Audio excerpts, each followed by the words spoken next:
Baik, Bismillahirrahmanirrahim. Assalamualaikum warahmatullahi wabarakatuh. Waalaikumsalam Waalaikumsalam warahmatullahi Waalaikumsalam warahmatullahi wabarakatuh. wabarakatuh. Alhamdulillahirabbil alamin. Allahumma salli wa sallim wa barik ala sayyidina Muhammadin miftahi babi rahmatillah. Adada ma fi ilmillah salatan wa salaman daimain bidawami mulkillah wa ala alihi wa sahbihi wa mawala amma ba'd. Rabbi shrah li sadri wa yassir li amri wa hlul 'uqdatam min lisani yafqahu qawli. Allahumma salli wa sallim wa barik ala sayyidina Muhammadin. Subhanaka la ilma lana illa ma 'allamtana innaka antal alimul hakim. Qala Rasulullah sallallahu alaihi wasallam fi hadithihi khairukum man ta'allama al-Qur'an wa 'allama. Wa qala aidan man salaka tariqan yaltamisu bihi 'ilma sahhalallahu bihi tariqan ilal jannah atau kama qala Rasulullah sallallahu alaihi wasallam. Baik, alhamdulillah malam ini kita bisa dapat berkumpul kembali. Maaf sebelumnya suara saya jelas apa tidak ya? Jelas, Ustaz. Jelas, Ustaz. Tapi Alhamdulillah. jelas Pak Ustadz. Agak kecil biasanya besar. Agak kecil ya. Iya, Oke, saya pakai headset soalnya. Apa lebih bagus seperti biasanya nggak pakai headset? Enggak, ini lebih bagus, Ustaz. Bagus. Ini lebih bagus? Bagus. Iya. Iya, baik. Alhamdulillah. Nah, saya coba pakai headset supaya nanti saat talaki suaranya bapak-bapak atau ibu-ibu jadi lebih jelas saya dengarkan gitu ya. Baik. Baik, alhamdulillah sebelumnya seperti biasanya kita akan melanjutkan kajian Muqaddimah Imam Jazari yang dimana malam ini kita sedang masuk di pembahasan sifat-sifat huruf yang tidak berlawanan. Izin saya share terlebih dahulu. Baik, hari ini kita akan membacakan di bait yang ke-24. Bait yang ke-24. Baik. Safiruha sadun wa zayun sinu. Hari ini di bait yang ke-24, safiruha sadun wa zayun sinu.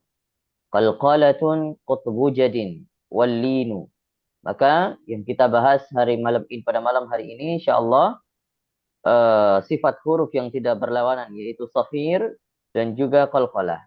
Semoga waktunya sempat kita akan bahas dua sifat ini secara singkat, padat, dan jelas. Semoga insya Allah bisa segera bisa dipahami. Baik, sifat yang pertama yang tidak ada lawannya, maka kita ketahui terlebih dahulu bahwa sifat-sifat yang sudah dirumuskan oleh Imam Al-Jazari, yang ada lawannya itu 10 sifat, yang tidak ada lawannya itu 7 sifat. Tetapi Al-Imam Al-Jazari, kalau di dalam Tamhid fi Ulumit Tajwid, dalam kitabnya yang lain disebutkan bahwa ada 34 sifat. Ya, bukan hanya 17, tapi 34 sifat. Ada beberapa sifat yang beliau tidak rangkumkan di dalam Muqaddimah Jazariyahnya. Seperti misalnya ada huruf fa, nanti pemekarannya ada sifat yang namanya tahaffuf, ya, ada tahaffuf yang biasanya kita juga tidak familiar mendengarnya. Baik, nanti saya akan bahas sedikit beberapa sifat-sifat yang insya Allah nanti kalau sudah sampai di hurufnya sendiri. Nah, begitu. Jadi malam ini kita bahas sifat safir salah satunya daripada sifat-sifat yang tidak berlawanan. Sifat berlawanan ada 10 yang sudah kita bahas.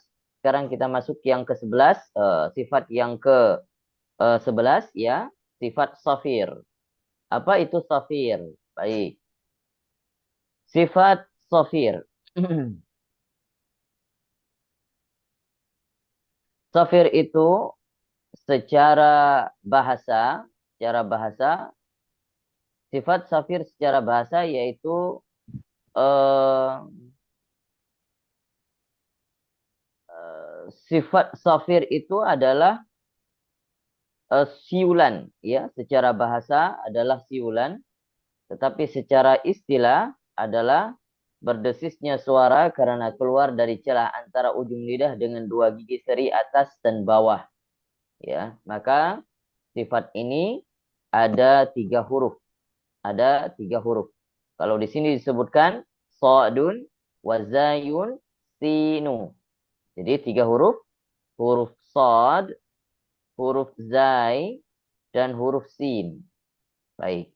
Di muqaddimahnya, kalau Imam Jazari itu tidak menjelaskan muqaddimahnya secara rinci bagaimana cara membacakan huruf sod, apa yang dimaksud dengan safir secara bahasa dan istilah tidak kita temukan di muqaddimahnya. Di mana kita temukan? Kita hanya menemukan di syarah-syarahnya. Banyak ulama-ulama yang lain yang kemudian mengambil muqaddimah ini kemudian mensyarahkan kembali. Begitu. Baru dijelaskan safir ini secara bahasa adalah siulan, ya, siulan burung. Sebelumnya saya ingin menjelaskan bahwasannya dari sifat-sifat hamas, ya, sifat-sifat hamas yang kita kenal, maka keluarlah 3 huruf ini yang mempunyai sifat yang lebih spesial lagi. Misalnya seperti sifat huruf isti'la. Ada yang dikhususkan lagi, yaitu 4 huruf, yaitu sod dot, ya, sod dot, huruf-huruf itbaq apa aja? Sod dot dan Allahumma shalli ala sayyidina Muhammad. Apa saja huruf itbaq? Tolong dibantu. Sod, dot,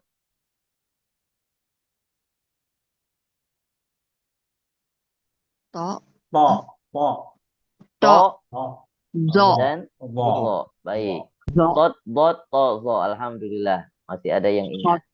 Ya. sodot, Ya, tozo. sod, dot, to, zo. Jadi 4 huruf ini yang masuk dalam huruf itbaq dari huruf-huruf isti'la. Maka kalau dari huruf hamas, itu ada 2 huruf yang spesial punya sifat safir dari huruf hamas. Apa aja? Huruf sod dan huruf sin. Huruf sod dan huruf sin. Adapun huruf zai ini tidak masuk ke dalam huruf hamas. Itu dia masuk ke dalam huruf jahar. Maka di dalam jahar juga punya sifat khusus lagi huruf zai. Maka dia masuk ke dalam sifat safir. Jadi ini sifat lebih, karakternya lebih khas, ya, punya karakteristik sifat tersendiri yang dinamakan dengan safir, yaitu ketiga huruf tersebut sod, zai, dan sin, atau biasanya disebut dengan sazas, ya, biar lebih gampang diingat, sazas. Nah, baik. Kenapa disebutkan dengan huruf safir? Maka kita bisa merujuk kepada pengertian secara istilah. Safir itu secara bahasa tadi kita jelaskan, yaitu siulan burung, ya, safir. Secara istilah, yaitu keluarnya suara desis yang terdengar seperti siulan burung ketika huruf sod, huruf zai, dan huruf sin dilafazkan. Jadi suaranya terdengar suara siulan burung bersamaan ketika huruf-huruf sod, huruf zai, dan huruf sin yang keluar. Maka dia dinamakan dengan safir. Baik, huruf sod ini, huruf sod, maka kalau disebutkan huruf sod, ketika kita membacakan, ada seperti terdengar siulan burung. So, za, sin, sin. Nah, itu ada siulannya. Tetapi ulama yang lain, ulama qurra yang lain menjelaskan bahwa huruf sod ini lebih mirip kepada suara angsa, ya. Lebih mirip pada suara angsa. Soh. Begitu ya. Nah, huruf zai itu lebih mirip kepada suara lebah. Tapi ingat, hati-hati, huruf zai ini bukan huruf hamas. Jadi jangan sampai siulannya itu sama seperti huruf-huruf hamas. Ya, dia hanya getaran saja. Bukan desis yang keluar, tapi getaran. Za.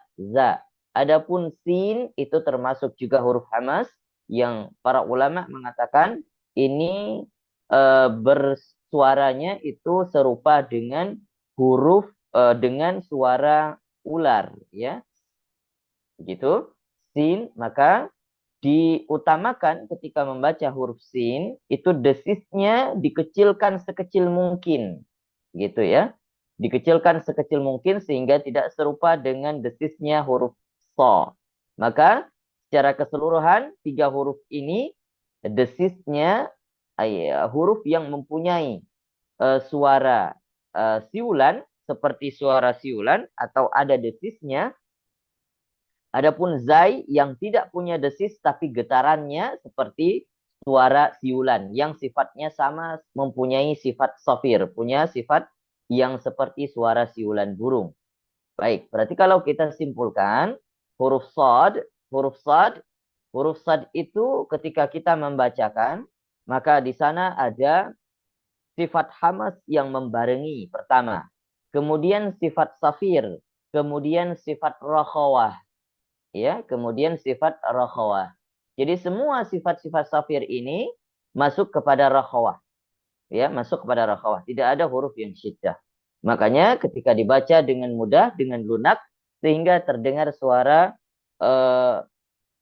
suara siulan burung. Ya, suara siulan burung.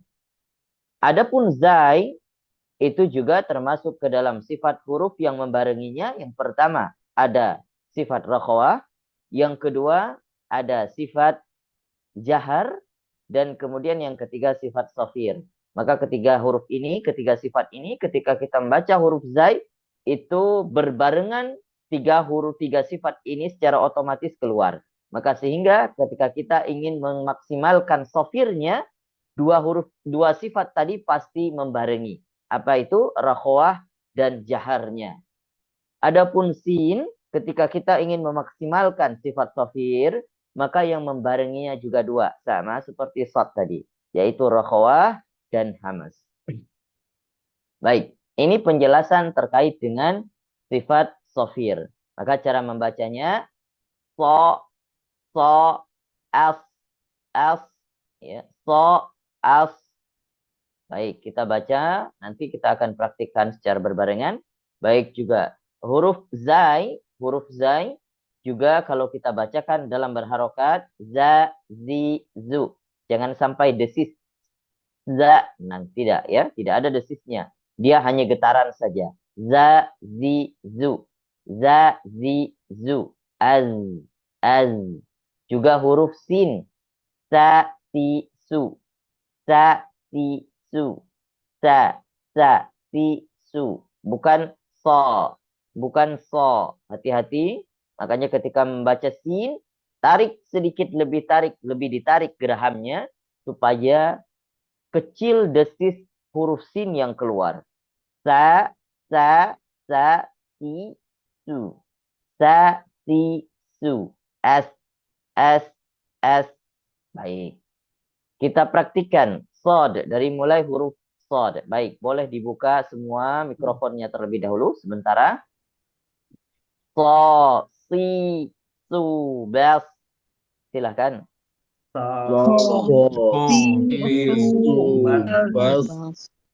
Suson, soni, sosna.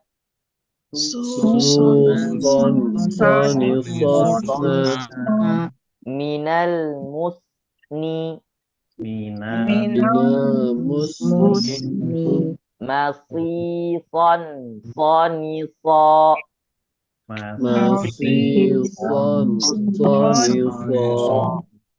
Kemudian huruf zai. Za, zi, zu, baz.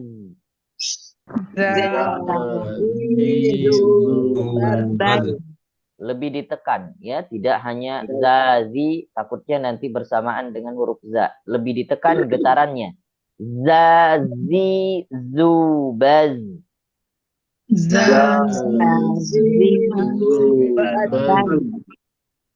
Zuzan, zani, zazna.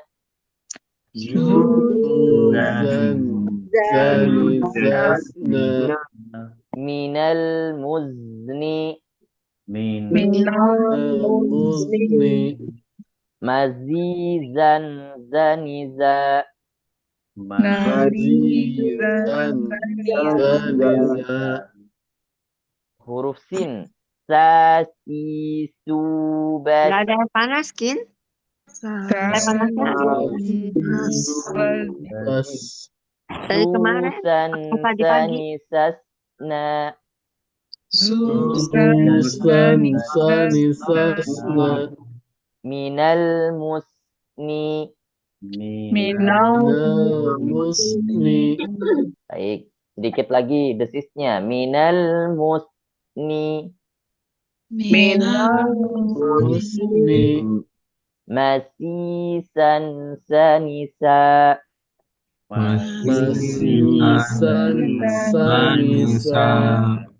Baik. Selanjutnya kita lanjut sedikit ya. Nanti boleh ditanyakan. Saya berikan kesempatan nanti pertanyaan ya. Sekarang saya masuk dulu dalam satu bab pembahasan lagi terkait dengan qalqalah. Baik, qalqalah. Qalqalah seperti yang kita tahu adalah qalqalah itu ada 5 huruf qutbu jadin ketika dirangkai dalam satu kata maka menjadi qutbu jadin. Qalqalah secara bahasa adalah pantulan secara bahasa adalah pantulan, secara istilah adalah terpantulnya huruf ketika kita lafalkan. Jadi ada seperti suara pantulan ketika kita melafalkan huruf-huruf qalqalah. Nah, huruf-huruf qalqalah ini sebagian ulama membagikan kepada 2. Yang pertama sughra dan yang kedua kubra. Adapun ulama yang lain membagikan lagi menjadi 3. Ada yang namanya qalqalah akbar, ada yang namanya qalqalah kubra dan sughra. Dan adapun ulama yang lain lagi ya, ada yang memekarkan lagi sehingga menjadi 4. Pertama sughra ya, pertama asghar dulu. Asghar itu adalah lebih kecil ya, sangat kecil. Asghar, kemudian sughra, kemudian kubra, kemudian akbar. Jadi rentetannya dari yang paling kecil asghar, kemudian sughra ya, kemudian sughra yaitu qalqalah kecil, kemudian kubra qalqalah besar, kemudian akbar qalqalah yang sangat besar. Ya, maka kita boleh mengambil beberapa pendapat ini. Baik, saya akan merincikan pendapat yang mengatakan 4 pembagian qalqalah. Pertama, asghar ya. Nah, nanti saya jelaskan asghar. Sughra dulu. Pertama, sughra. Oke, sughra adalah huruf qalqalah yang biasanya kita sudah tahu bahwasanya huruf qalqalah yang berada pada tengah kalimat. Maka itu adalah namanya qalqalah sughra. Qalqalah sughra. Misalnya contohnya ya basutu, wa ya qadiru, qad khalaqat, qad khalat, qad khalat. Maka itu namanya sughra. Adapun qalqalah kubra adalah huruf qalqalahnya berada pada akhir kalimat dan dia dalam keadaan sukun atau diwakafkan. Ya, sukun atau diwakafkan. Maka dibacanya kubra. Lam yalid walam yulad min syarri ma khalaq. Idza waqab. Maka itu namanya qalqalah kubra. Adapun akbar adalah qalqalah di mana dia berada pada akhir kalimat tetapi dia dalam posisi mempunyai harokat tasydid, mempunyai tasydid. Misalnya bil haqqo. Jadi pantulannya jauh lebih besar. Begitu juga wal hajj. Pantulannya lebih besar. Kalau kita kenal di surah Al-Lahab, tabbat yada abi lahabim wa tab. Ada di ayat pertama. Adapun yang asghar, yang sangat kecil, yang saya katakan, yang sangat kecil, itu berada pada huruf qalqalah yang berbaris. Misalnya kita mau bacakan huruf ba, ko, da. Nah, Maka ulama yang berpendapat empat pembagian qalqalah itu mengatakan bahwa setiap huruf qalqalah yang berbaris, ya, yang berharokat, baik itu fathah, kasrah atau zummah, itu ada qalqalah pantulannya meskipun tidak terdengar. Jadi kecil sekali. Jadi sampai tidak terdengar. Misalnya ba, misalnya da, ja, da, atau qi, ya, atau po, atau tu. Maka itu juga ada qalqalahnya meskipun sangat kecil ketika di dalam berharokat. Baik, kita mau ambil pendapat apa saja boleh. Boleh mengambil pendapat tiga qalqalah, sughra, kubra, atau akbar saja, atau boleh ambil 4, atau kita boleh tidak mengambil yang keempat, bahwa kita mengatakan bahwa kalau sughra itu tidak ada qalqalah kalau dia dalam berharokat. Kalau dia dalam berharokat, berposisi harokat juga boleh, ya, tidak masalah. Baik, kemudian saya ingin menjelaskan bagaimana pembacaan huruf qalqalah.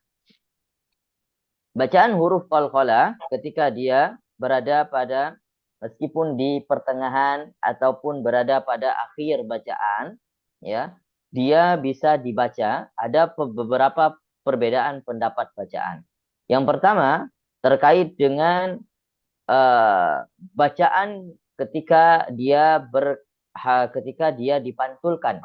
Apakah lebih condong kepada harokat ataukah lebih condong kepada tidak berharokat, atau lebih condong kepada harokat sebelumnya, gitu ya.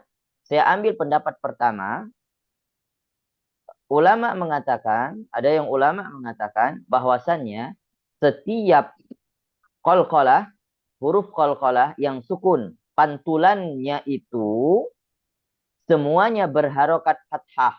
Misalnya ya basutu, maka pantulannya itu berharokat, sudah condong kepada harokat fathah. Misalnya ya basutu, ya ba, ya ba, ya ba, atau yaqa, yaqa, yaqa, atau qad, qad, qad. Baik. Ya, maka itu lebih condong kepada fathah. Maka kata ulama tersebut, apapun dia, posisi dimanapun, apapun harokat sebelumnya tidak akan mempengaruhi, dia tetap selalu condong kepada yang fathah. Itu satu pendapat. Pendapat ulama yang lain mengatakan bahwa setiap huruf qalqalah yang sukun, maka dia condong kepada harokat sebagaimana harokat di belakangnya. Misalnya, ya basutu, harokat di belakangnya adalah fathah, maka dia condong kepada fathah. Ya ba, ya ba. Begitu juga ko, karena harokat sebelumnya fathah, maka juga condong kepada fathah. Ya ko. Begitu juga qada, qada, ya. Adapun misalnya di belakangnya harokatnya zummah, misalnya, ya, seperti surah Al-Buruj. Was-sama'i dzatil buruj. Jadi ada yang berpendapat qalqalahnya itu condong kepada zummah. Idzatil buruj. Buruj. Begitu ya, buruj. Jadi agak condong kepada zummah. Kalau misalnya harokatnya sebelumnya kasroh, seperti bacaan Idris, Idris, Idris, maka sebelumnya huruf A itu kasroh, maka dalnya yang berposisi sebagai qalqalah dibaca condong kepada harokat kasroh. Idris, Idris, bukan Idaris, bukan Idaris, bukan juga Iduris, bukan. Tapi Idris, Idris, begitu ya. Idris. Nah, baik, itu satu pendapat yang kedua. Sudah dua pendapat. Pertama, pendapat yang mengatakan semua huruf qalqalah dibaca pantulannya condong kepada fathah. Kedua, ulama berpendapat bahwasannya huruf qalqalah ini condong kepada harokat sebagaimana harokat sebelumnya. Ketiga, ada yang mengatakan bahwa huruf qalqalah yang berposisi sebagai qalqalah dia tidak condong kemanapun. Tidak condong kepada harokat. Misalnya, yabe, yabe, bukan yaba. yabsutu, yaqdiru, qad khalat, bukan qad khalat, bukan yaqdiru, bukan yabsutu. Baik. Maka kita mau ambil pendapat yang mana? Oke. Kalau mau pertanyaan pendapat yang mana, itu dianjurkan kita membaca qalqalah sebagaimana kita musyafahah kepada guru kita. Adapun saya yang belajar daripada guru saya itu mengambil pendapat bahwasannya semua bacaan qalqalah itu lebih condong kepada harokat fathah. Maka saya ketika membaca huruf qalqalah itu semua condong kepada harokat fathah. Yaba, yaqa, qad. Baik, itu saya ambil pendapat yang pertama. Karena saya belajar dari guru saya yang mengajarkan kita dengan lebih condong huruf qalqalah itu kepada harokat fathah. Adapun kalau bacaan huruf qalqalah itu tafkhim atau tarqiq, tebal atau tipis, sepakat semua ulama qurra bahwasannya dibaca qalqalah tebal atau tipis mengikuti hurufnya. Misalnya huruf ba itu tarqiq tipis, maka dibaca pantulannya tipis. Yaba, bukan yaba. Enggak, yaba. Begitu juga qa, kalau qa itu hurufnya tafkhim, tebal. Huruf tebal, maka dibaca pantulannya tebal. Yaqo, bukan yaqdiru. Enggak, itu salah. Yaqdiru, salah. Tapi bacaan yang benar yaqo, yaqdiru. Nah, ini banyak keliru, banyak terjadi lahan ketika orang membacakan qalqalah. Ada yang misalnya hurufnya tebal tapi pantulannya tipis. Banyak. Ada yang hurufnya tipis tapi pantulannya tebal. Seperti huruf dal lagi. Dal yang berposisi sebagai qalqalah, maka dia kalau misalkan dia dal itu huruf tipis, maka pantulannya tipis. Qad, bukan qad, enggak. Qad khalat. Maka itu yang harus diperhatikan. Sebagaimana dia hurufnya, kalau huruf tipis, maka pantulannya tipis. Kalau hurufnya tebal, maka pantulannya tebal. Ini yang dapat saya paparkan. Wallahu a'lamu bissawab. Dua sifat ini silahkan kalau ada yang keliru atau ada yang terganjal di pikirannya atau yang kurang jelas silahkan ditanya.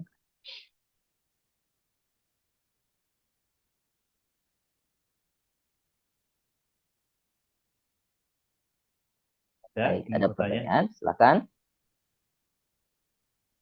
Sudah jelas? Sudah jelas semuanya ya? Meresap nanti. Atau lagi menyerap-nyerap ya? Ya, kalau ada baru tanya mungkin. Iya, lagi menyerap-nyerap. Silakan nanti kalau ada pertanyaan boleh boleh ditulis di kolom chat atau boleh langsung ditanyakan. Saat-saat nanti talaki juga boleh. Silakan ditanyakan ya. Nah, kalau ada yang kurang jelas silakan. Karena orang yang tidak bertanya itu antara dua, paham sekali atau sama sekali tidak paham. Ya. Kalau di tengah-tengah, berarti dia pasti akan bertanya. Kalau dia tidak paham, gitu ya. Kalau misalnya paham sekali, berarti sudah tidak perlu ada pertanyaan lagi karena sudah paham, bahkan lebih paham daripada penjelasan saya, gitu. Tapi kalau ada satu macam lagi, nggak paham sama sekali sehingga nggak tahu ditanyakan apa, begitu ya. Baik, semoga di sini ya alhamdulillah semoga ternyata lebih paham daripada penjelasan saya. Baik. Ustaz mungkin sedikit tanya. Baik, silakan. Enggak, tadi yang Ustaz bilang ada beberapa pendapat, berarti kalau kita mendengar seseorang tidak sama dengan pendapat yang kita ambil ya di saja mungkin Ustaz. Iya, kalau yang penting kita tahu ini ada 3 pendapat. Bahwasanya kalau ada orang lain membacakan mengambil pendapat yang huruf qalqalah itu condong kepada huruf harokat yang sebelumnya, misalnya Idris atau buruj, ada yang bacakan seperti itu, maka kita sudah paham, oh berarti dia ngambil pendapat ulama yang seperti itu. Jadi kita tidak menyalahkan, oh ini salah bacaannya, tidak gitu ya. Padahal kita biasanya kalau kita bacakan itu mungkin ada yang mengambil pendapat, oh saya tidak condong ke harokat manapun, begitu ya. Yang penting sesuai dengan hurufnya tebal, maka saya bacakan qalqalahnya tebal. Misalnya kutu, kutu, bu, kutu, tidak ada condong kemanapun, ya. Maka itu juga ada pendapat seperti itu. Maka alhamdulillah dengan kita tahu ilmunya kita tidak menyalahkan yang membaca. Begitu Pak Doni. Ya, alhamdulillah. Kasih Ustaz. Alhamdulillah. Ada lagi?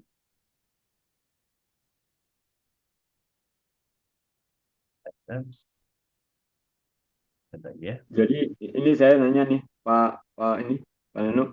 Ya, Ya, silakan. Jadi dari yang kelima ini saya dulu kalau belajar kokolah itu kan supaya gampang diingat itu kan baju di toko gitu. Iya, benar Pak. Pasalan ya? Baju di toko. Iya, Ya. benar Pak. Nah, jadi yang dari kelima ini mana yang dibaca tebal, mana yang dibaca tipis Pak Ustadz? Baik, kita tahu dulu huruf-huruf yang tebal yang mana ya. Huruf-huruf yang tebal itu disimpulkan semua di dalam huruf isti'la. Kalau yang kelima ini, misalnya ada 5 huruf. Sebentar. Ada 5 huruf. Ini 5 huruf yang kita bacakan. Ini saja deh.